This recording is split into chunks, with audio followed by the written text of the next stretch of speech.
tenho do meu lado esquerdo Senhora Provedora da Santa Casa da Misericórdia, porque este tema, os paulistas em Serpa, não podia deixar de colocar a nota na presença muito honrosa do Sr. Professor Filipe Jorge, da Universidade de Évora.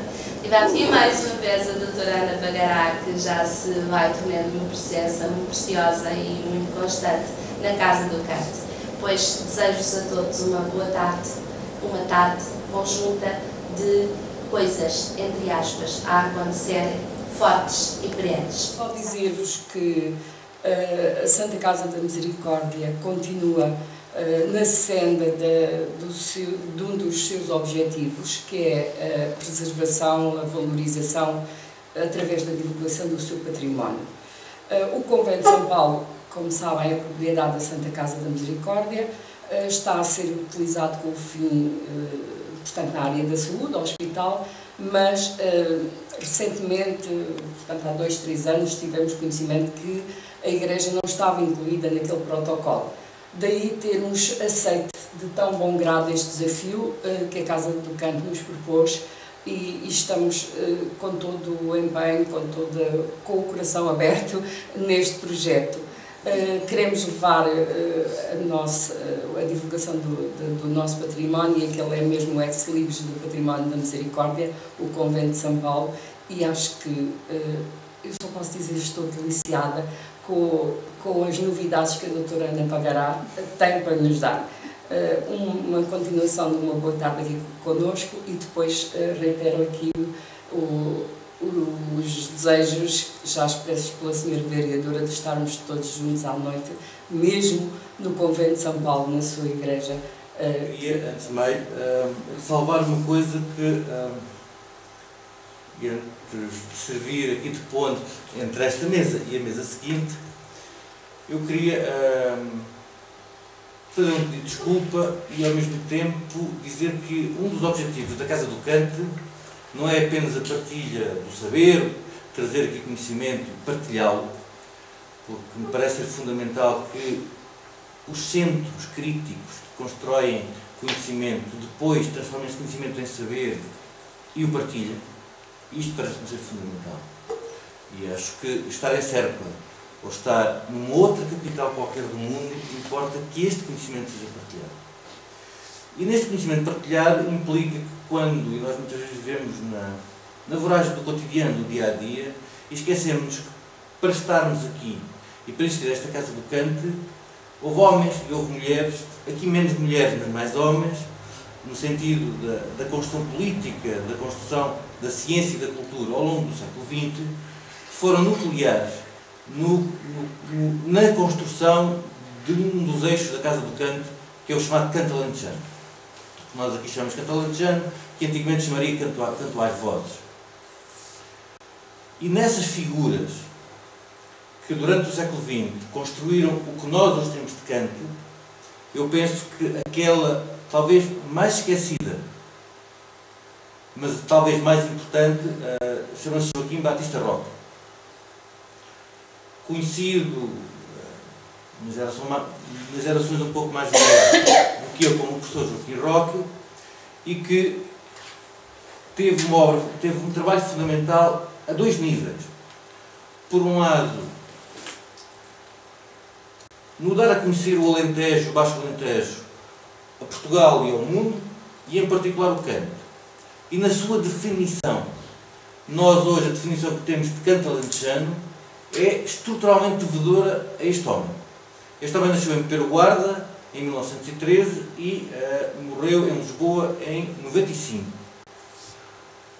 No meados do século do Alentejo, embora sempre muito ligado à sua terra natal, Pero Guarda, e entre os anos 20 e os anos 50, com outros, com o Abel Viana, com o Padre Marvão e com o Padre Alcobia, estruturaram o canto.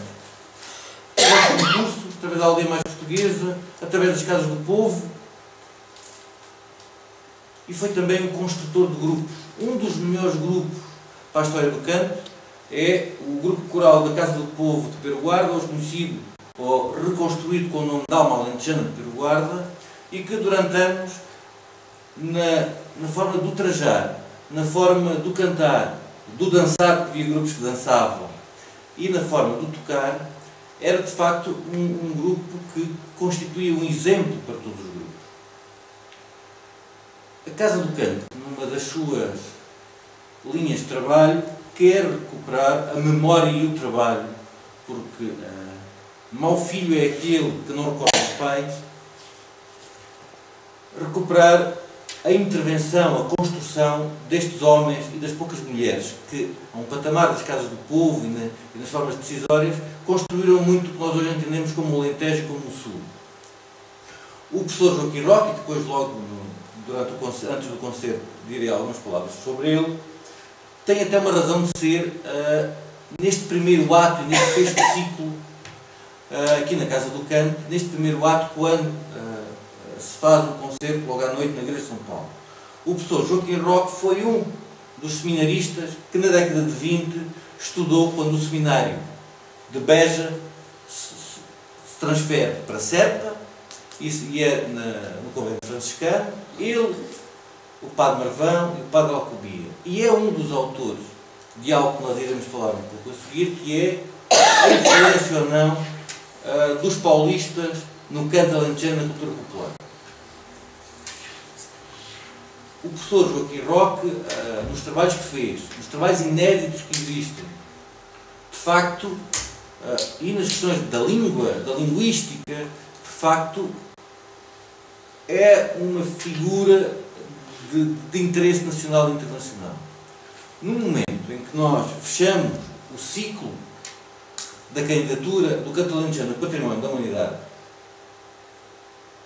no momento em que agora o que poderíamos ter feito em Portugal está feito, porque agora é só aguardar a decisão que irá sair da 9ª reunião do Comitê Intergovernamental entre 24 e 28 de novembro, iniciar um conjunto de homenagens que queremos fazer a todas estas figuras, começar pelo professor Joaquim Roque. Eu penso que não é apenas uma simpatia de calendário, já que ele faria anos em janeiro, mas uma exigência das instituições e das pessoas que amam o canto e amam o Alentejo. Por isso eu queria dar as boas-vindas à Casa do Canto às duas filhas do professor Joaquim Roque. E também, pedir desculpa por um certo desencontro por minha culpa. Este dia, para mim, e para a Casa do Canto, penso ser muito importante, e para as instituições envolvidas, porque é um fim de ciclo, porque aquilo que motivou e foi a coluna durante muito tempo, durante estes 2 últimos anos, que foi a candidatura do canto alentejano, chegou há 2 semanas ao fim. Ou seja, nós finalmente podemos dizer que o canto alentejano é candidato a Património da Humanidade. E são os cantadores, são os grupos corais, somos todos nós que devemos ter esse orgulho. Um património que é uma face tão grande do Alentejo. Poder agora ser candidato, embora isso não aumente, é apenas seja um reconhecimento, significa também uma janela de grandes oportunidades que pode-se abrir para este património que nós também conhecemos, mas que fora de Portugal não é assim tão conhecido. Significa, pois, que doravante, o mais importante, mais do que esta distinção, é porque outras portas se poderão abrir para a circulação deste património, porque aquilo que é a grande necessidade dos grupos corais é sair, é mostrar-nos. É para isso que eles juntam. Ainda ontem estivemos num grupo coral em Vila Verde Ficalho, um grupo masculino arraiano, e de facto, aqueles homens e aquelas mulheres juntam-se para cantar na sua terra e mostrar o seu património fora da sua terra. Este dia que também nos junta aqui em torno dos paulistas é uma generosidade de partilha da Santa Casa da Misericórdia, que desde a primeira conversa, desde o primeiro mail, se disponibilizou a uma colaboração. Como sabem, e poderá parecer estranho porque é que a Casa do Canto, que trata património imaterial, se interessa por paulistas. segundo a tradição, os paulistas estiveram na origem do canto. Iremos falar disso daqui a bocadinho. Mas o que importa aqui é que nós hoje que vivemos tão fechados em torno de definições, de conceitos partilhados, quase aristotélicos, em várias caixas, nos esquecemos que não há património material, não há património móvel, não há, podemos dizer, há cultura, há paisagem. E aquilo que este ato aqui nos mostra é que, por um lado, há um só património, há uma só paisagem, e depois a salvaguarda desse património tem que ter duas outras coisas. Nós temos a definição da sua transitoriedade, ou seja, o que hoje é nosso, na geração seguinte pode já não ser. A questão dos paulistas é uma prova. Foi passando de várias instituições. É uma questão de bom senso. A sua salvaguarda é uma questão de bom senso. E o bom senso aqui é o que fazer de uma forma de bom senso, de como administrar, de como gerir, e depois de generosidade. E o ato da misericórdia, de abrir as portas, de querer, de nos deixar cooperar com esta instituição, mostra que o património é um caminho de generosidade. E o seu usufruto tem que ser nessa generosidade. A Casa do Cante é um espaço que quer viver uma triangulação entre a paisagem e os detentores, a economia da cultura e a crítica, ou seja, a construção do conhecimento. Aquilo que nós hoje vamos aqui ter é um diálogo entre o património material, espiritual, entre a ética, e tudo isto em conjunto, penso que enlaçado por uma coisa que é a generosidade da partilha. Eu gostaria que a partilha não fosse feita apenas deste lado da mesa, mas fosse aquilo que eu acho que é nuclear nessas coisas todas, que é o diálogo. Aquilo que penso que nos vamos propor a seguir é, a partir da mostra de algumas coisas e de algum caminho que vamos fazendo, é que era importante que depois dialogássemos, partilhássemos, conversássemos. Por fim, queria apenas dizer uma coisa. Na mesa seguinte, depois desta mesa mais institucional, vamos ter duas pessoas que eu pessoalmente, e não apenas eu, considero uma referência. A doutora Ana Pagará, enquanto historiadora de arte,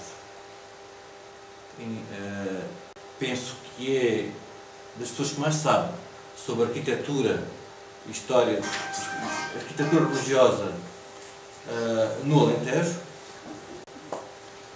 e é uma pessoa que há muito tempo estuda a arte do Manuelino, não sei se esta é a forma correta, e depois o professor Dr. Virgulino Jorge, que além do seu conhecimento sobre Cister, franciscanos, sobre arquitetura e história da arquitetura, tem para mim um trabalho nuclear e fundamental, que é a sua reflexão em torno da ética e da salvaguarda. Sem estas duas coisas, eu penso que todo o nosso trabalho é inútil. Se nós não soubermos respeitar o património, não soubermos respeitar as pessoas, e não falo daquele respeito do medo, falo do respeito que é também a generosidade, seremos todos os dias um pouco mais pobres. Aquilo que eu acho que no dia de hoje vai acontecer é um ato de partilha e de surpresa. Não apenas de poder abrir uma igreja a generosidade da Santa Casa da Misericórdia, de nos embelezarmos perante uma maravilha que é aquela igreja no do Barroco, mas também nos espantarmos sobre aquilo que é o que a história local nos pode dizer e que se pode cruzar com aquilo que é hoje uma coisa, a tradução não é propriamente muito boa, mas que seria muito bem também refletir aqui, que é a história do Atlântico. E de repente, aquilo que nós pensamos que está totalmente sabido nos mostra que, por um artifício do nosso desconhecimento, nos surge um homem do outro lado do mar e que nos revela tanto sobre a Serpa. O convento os paulistas em Serpa são, pela tradição bibliográfica, por uma certa tradição que foi construindo uma história do canto alentejano, como aqueles, isto tem a ver com uma leitura nacional e uma leitura internacional, em que os cantos corais têm sempre uma origem religiosa. Como numa monografia de Serpa se diz que os paulistas tinham uma escola de música, foi fácil passar para que essa escola de música e quem estava nessa escola de música seria, depois da desclaustração, mas também porque, olha-se essa escola de música como um espaço aberto, como hoje, que depois quem a frequentaria passaria aquela forma de cantar para o povo e daí nasceria a música coral e o canto alentejano como nós hoje o temos. É uma teorização, são teorias que não são apenas portuguesas, isso acontece em outras partes da Europa. Não é certa hoje essa origem do canto alentejano, aliás. Infelizmente, não há estudos muito grandes sobre a origem do canto alentejano. Muito do que se diz sobre o canto alentejano baseia-se ou no Padre Marvão, que hoje pode ser facilmente criticado, aliás, uma figura que seria inquestionável nesta crítica, o Padre Cartageno, que é um homem da música e que tem estudado o canto, tem muitas dúvidas sobre essas filiações do canto alentejano no canto-chão e no gregoriano. Acho que há apenas 2 ou 3 peças que poderiam, sim, encontrar-se por aí. Agora, o que sabemos sobre o canto alentejano não é compaginável com o que muitas vezes se diz. Infelizmente, para a história do canto alentejano, nós não temos tido até hoje ninguém que tenha feito trabalho de arquivo.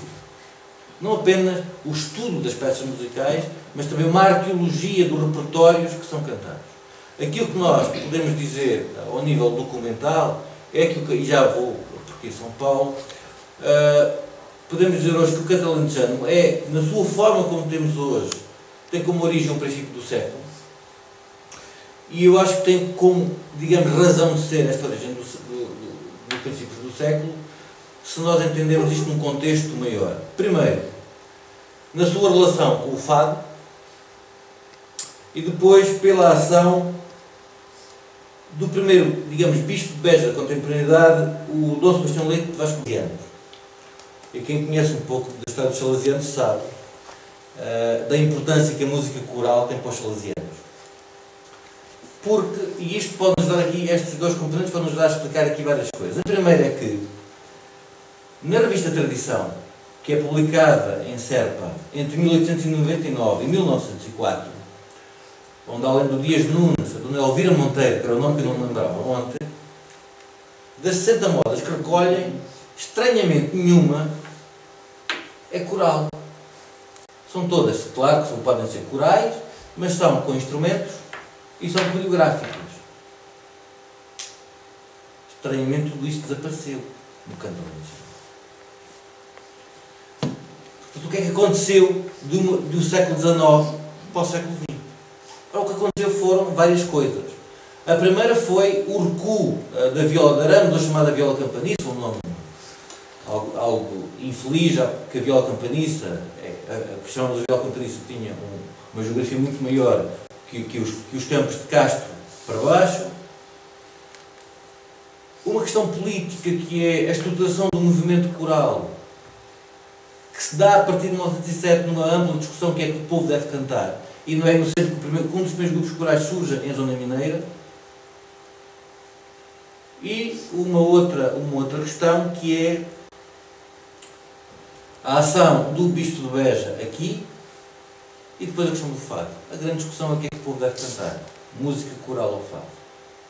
Para aqueles que tenham um pouco de conhecimento sobre a história do fado, verão que isto é uma discussão brutal por volta de 1900. A grande canção revolucionária é o fado. E aquilo que se vai fazer é adequar um canto que seja coral ao povo.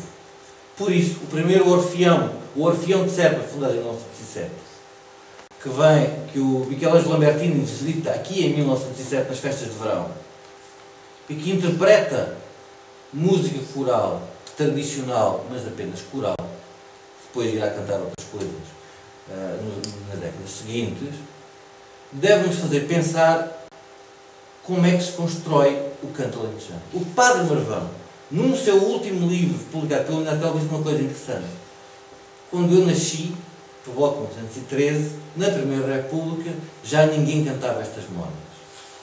O professor Joaquim Roque, no inquérito que faz em 1947, inédito, que faz um levantamento brutal em todas as localidades do Baixo Alentejo, todos eles dizem, ou falam em música coreográfica, ou seja, música para dançar, ou dizem outra coisa. Estas canções antigas já ninguém as quer. Toda a gente quer hoje é o jazz band. Ora, a par deste contexto histórico, há um conjunto de homens, primeiro da Primeira República e depois associados à política de espírito do Estado Novo, que querem construir também uma cultura. E uma das coisas que vão construir são formas de cantar. Homens como o professor Joaquim Roque, como o padre Alcobia, como o padre Marvão, o Abel Viana e o governador civil chamado Quirino Mialha, vão, a partir dos anos 30, começar a estruturar o movimento coral como nós hoje conhecemos. Havendo sempre aqui uma ligação religiosa, ou seja, num território que se dizia que estava a ser desacralizado, o povo continuava a ter, ou continuava a manter ou a ter, um canto religioso. E daqui leva-nos para São Paulo. Como estes homens estudaram em Serpa, como todos eles conheceram a monografia da Freixo, fácil seria criar ali uma teoria. Que lhes servisse de base para a história do movimento coral. Como o património material, que é do que falamos quando falamos em Catalunha, não pode viver sem a parte física, penso que é nuclear que a gente possa discutir, conversar, valorizar o outro património que está associado ao canto. Em primeiro lugar, as palavras incentivadoras, quer da senhora vereadora, quer da senhora provedora, quer da senhora diretora da Casa do Canto. E é com um gosto enorme estar aqui novamente a falar sobre um património que é de facto de uma excelência e que é o Convento de São Paulo e que temos estudado comecei a estudar há cerca de 3 meses apenas, portanto peço desculpa ainda pela pouca informação que tenho sobre isto, mas cujo estudo se assemelha cada vez mais, cada dia que passa em arquivo, cada vez mais interessante, entusiasmante e apaixonante. Como sabem, eu estive aqui há um mês e pouco a falar sobre, a fazer uma pequena, enfim, por acaso foi longa, não devia ter sido tão longa, uma comunicação sobre o Convento de São Paulo, mas mais do ponto de vista de uma abordagem geral sobre a história, sobre a arquitetura também, mas sobretudo a partir, primeiro de tudo, naturalmente, do nosso objeto de trabalho, que são as paredes, no fundo, portanto, a partir do facto arquitetónico e a partir também da bibliografia, porque há cerca de um mês e meio, portanto, ainda não tinha tido a oportunidade, por vários motivos, nomeadamente de saúde, de começar o trabalho em arquivo. Aquilo sobre o qual eu me debrucei foi, a partir, portanto, daquilo que vi com a visita ao Convento de São Paulo, e a partir do ato de dissecar a bibliografia existente, conhecida, trabalhar um bocadinho, portanto, dar uma primeira abordagem sobre a história do convento, portanto, desde a sua fundação até ao século XIX, porque a senhora provedora facilitou-me a vida daí para a frente, sobre a situação e o sítio de implantação, sobretudo na segunda implantação, portanto, já dentro da vila de Serpa, e sobre as questões relacionadas com a arquitetura da igreja. Portanto, eu hoje não vou debruçar tanto sobre isto, naturalmente, porque já falei, mas sim sobre as questões que levantei na altura e as hipóteses que coloquei e sobre o trabalho do arquivo que tenho estado a desenvolver e que já nos dá algumas respostas para essas questões. E também, enfim, nos forneceram algumas surpresas, como vamos ver. Portanto, Eu ontem, portanto, a minha preocupação da visita e da reflexão foi sobre as igrejas de São Paulo e de São Francisco. são dois espaços que, a meu ver, têm potencialidades para uma dinâmica social maior, que eu tenho agora, que nem é nula, ao serviço dos habitantes de Serpa e dos que visitam a vila. Portanto, há possibilidade de fazer, digamos, de majorar aquele espaço no bom sentido, no sentido do uso social. Para isso, necessitamos somente o empenho das pessoas, dos grupos e das instituições. É uma tarefa de todos, porque contribui para o bem-estar individual e coletivo, presente e futuro, nosso e das gerações seguintes. Temos de mostrar e manifestar mais apreço pela vila onde vivemos e da qual somos utentes. Nós compramos um automóvel, não o deixamos assim de qualquer vez, fui aos dele, uma máquina de variar ou qualquer coisa, portanto, com mais razão de ser, uma coisa que é de todo. Eu comprei meu, que posso dizer, os patifaldos, se quiser, o monumento, o espaço público é de todos, portanto, eu não posso fazer isso, não tenho o dever ético, e tenho o dever ético de conservar, porque é uma coisa de todos. Há um provérbio medieval, que é uma coisa de linguagem monástica. O que é todo deve ser discutido por todos. Isso é uma linguagem dos conventos e dos mosteiros. Por isso é que há a sala dos capítulos, que tem que se reunir. O que é todos deve ser discutido por todos. Portanto, o espaço público tem que ser tarefa de todos. O património histórico serpense necessita da nossa solidariedade. Esta ação coletiva chama-se solidariedade patrimonial. Será que precisamos de falar de património demolido? Eu encontrei aquele espaço onde disse que me cheira a gorro, e eu até espero que hoje não venham lá todas atrás. Hoje lembro de manhã. Quer dizer, se calhar, se aqui não for arejado, saímos lá todos com alergia. Se percebe com frequência, a vista há muitos anos, não é? Será que precisamos de falar de património demolido ou em mau estado de conservação para alertarmos para a urgência da salvaguarda e valorização do que ainda nos resta? Quer dizer, andamos sempre a falar do património demolido, é pá, que já caiu, não sei o quê. Temos que fazer isto. Não vamos evocar os exemplos que existem, que são potenciáveis de fazer qualquer coisa. Não vamos andar a evocar o que já desapareceu, ou vamos tentar valorizar esses espaços, o que ainda nos resta. Portanto, assim evitamos de falar do que está demolido, está, digamos, já em mau estado de conservação. Eu depois, quando conheci a senhora vereadora, rapidamente falámos por uma coisa, digamos, um certo idealismo nestas coisas que são derrotadas muitas vezes. Eu estava a dizer, a mim também me chamam muitas vezes de profissional, eu sou bem realista. Eu já digo porquê. Eu não quero viver, nem venho aqui defender que devemos viver no passado. Às vezes, vocês são todos os velhos do Restelo. Não, eu não sou nenhum grande do Restelo. Eu não queria viver no passado. Eu gosto do presente sem nostalgia.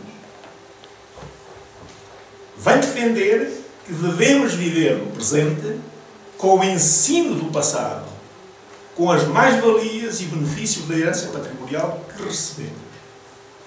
Que é completamente diferente. No fundo, é o que se passa connosco hoje. Uma coisa é começar a vida do zero, sem apoios económicos nem heranças. Outra coisa, mais desafogada, é começar a vida já com alguns bens e apoios que recebemos dos nossos pais, que é totalmente diferente. Eu transponho isto agora para a herança cultural. Basta invocar o exemplo destas duas igrejas, tão significativas do património edificado religioso de Serpa, para percebermos que temos responsabilidades éticas pela salvaguarda e valorização destes bens culturais que herdamos, tão reveladores da história, da memória e da identidade desta vila. Como princípio civilizacional, devemos legá-los aos nossos herdeiros como um capital cultural enriquecido e usufruído. Eu fui daqueles que tive a sorte de ter alguma herança. Eu sou herdade há muitos anos. Há muitos anos? Há quase 30 anos. Eu seria um péssimo pai, um péssimo gestor se eu passasse às minhas filhas dívidas, porque eu não herdei dívidas, eu herdei bens. Portanto, se eu não cuidar deles minimamente, já não digo aumentá-los, porque tenho o direito de aumentar, não é? Mas, quer dizer, mas se eu os desbaratar, sou um mau pai, um péssimo gestor, um péssimo cidadão. Portanto, se não acrescentarmos qualquer coisa, que será, no nosso caso, a valorização deste património é muito mau para nós, quer dizer, somos péssimos cidadãos. Portanto, temos que o transmitir enriquecido e usufruído, não é? Quer dizer, nós temos usufruído e que as outras gerações também possam usufruir, não temos que entregar esgotável, digamos, já com a fatura para entregar, para fazer obras, não é? Então, quais são os pressupostos para dar uma dinâmica maior a estes dois antigos conjuntos religiosos Serpa, com uma oportunidade de desenvolvimento local e de bem-estar das suas populações? Quer dizer, isto aumenta o bem-estar, aumenta o nosso bem-estar se pudermos usufruir desse património. Tenho aqui duas não é nenhuma receita, digamos, são dois alertas muito simples. O primeiro é tão simples como isto: é a responsabilidade dos serpenses perante a salvaguarda e o usufruto do património histórico. A responsabilidade que tem que ser. O cidadão é o melhor guardião do seu património. Não devemos à espera de enciclopédias nem teorias na conversa. Começa connosco, começa com a criancinha, que chupa, foi o que eu fiz com os meus filhos, e vocês também, seguramente, que é dar-se um bombonzinho, agora que dia à creche, a passava a comprar aquilo do xingum, também que era aquilo, ainda hoje faço isso, apesar de ser diabético, ponho o roçadito aqui assim, ponho o papel no bolso, não o deito fora. Não o deito fora. Portanto, coisas tão simples como isso. Eu não fumo, mas, quer dizer, a ver se na parte, não. Poxa, ou até horrível. Portanto, é a responsabilidade do cidadão para salvaguardar o fruto do património histórico. O cidadão é o melhor guardião do seu património. Segundo, abertura a colaborações interdisciplinares. Em grupo, partilhamos saberes, aumentamos as nossas sinergias, fazemos mais e com melhor qualidade. Isto esquece essas coisas.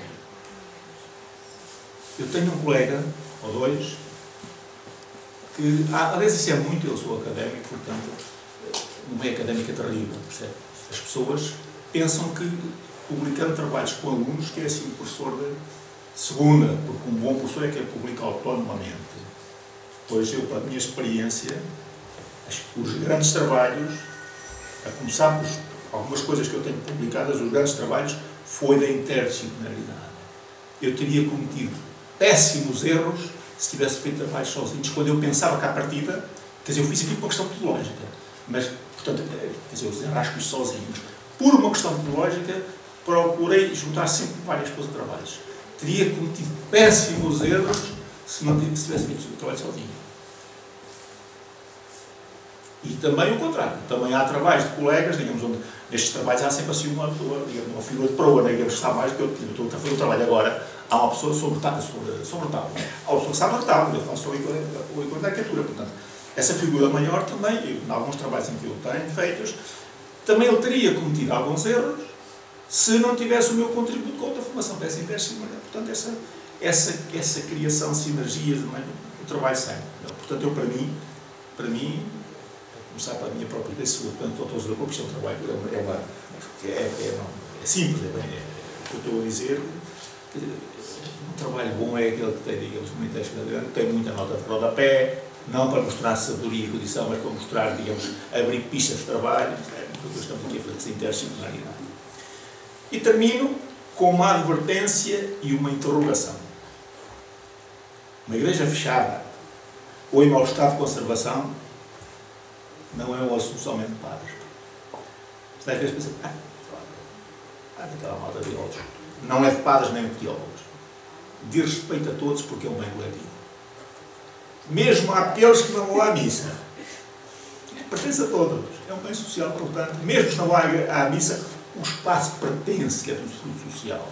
Portanto, isto não é um assunto só de padres. Agora, aqui para o nosso caso, que utilização social, isto é a pergunta, poderemos dar às igrejas de São Paulo e de São Francisco para além do culto religioso? Elas estão desafetadas, portanto, podemos afetar outra função. Não tem que ser voltar lá às missa. Não tem que ser. Eu exemplifico. A melhor função, a melhor afetação do espaço é aquela que corresponde, que se adequa mais ou menos à função inicial do espaço. Portanto, neste caso das igrejas de São Francisco e de São Paulo, a melhor reutilização, a melhor refuncionação daqueles espaços é com fins multiculturais. Para exposições, para concertos de música clássica, não de rock, mas música sacra, ou canto, que também tem a sua origem. Eu pensava que era franciscano, Também um bocado de formação paulista, portanto, mas também foram os dois, foram exatamente, porque eu tinha lido, se calhar, do padre, não sei quem foi, que o padre Manuel Valença dos franciscanos, que remete, quer dizer, com o Kant, tem muito a ver com o Kantiano, a cadência, não sei o que, assim. Portanto, foi a partir destes meus contactos, quando eu fui convidado para vir aqui, tenho a ideia, digamos, da ligação dos paulistas ao Kant. Portanto, eu pensava aqui na franciscana. É de formação profissional. Eu tinha lido isso do padre Valença, não foi coisa minha. Portanto, passar as pessoas para concertos de música clássica, não é nada de rock, afetação a uma escola, por que não uma afetação a uma escola? Uma associação ou um grupo comunitário, por que não? Portanto, são tudo, podemos continuar, etc, etc. Uma coisa é certa, que fique bem claro, estas alternativas, estas que comecei aqui e outras, estas alternativas de uso são todas as melhores do que deixar fechados e a cair, sem empréstimo social, estes dois ícones culturais da imagem urbana e da identidade visual do século.